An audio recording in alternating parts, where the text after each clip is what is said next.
Kamu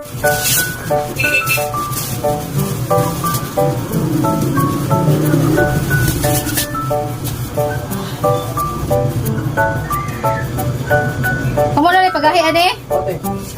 Ilamat ka. Balik 20, ay balik 20 na kabuo. Salamat ha. Pila naka-strike. Fried ka. Nasaan ako ha? So, bumili yung suki ko guys. Gabi-gabi talaga yan bumili ng ice candy ko. Kahit hindi pa po matigas guys, kahit hindi pa po ako nakatapos ng pagtataka ng aking ice candy ay bumili talaga yan. So, gabi-gabi talaga yan bibili ng ice candy kasi i-stock daw nila yung ice candy niya. Hindi daw malambot, bali daw hindi pa nalagay sa freezer. Basta sila na lang daw po ang magpapatigas ng ating ice candy. O, di ba? Nakakatuwa, nakakasaya talaga, nakakataba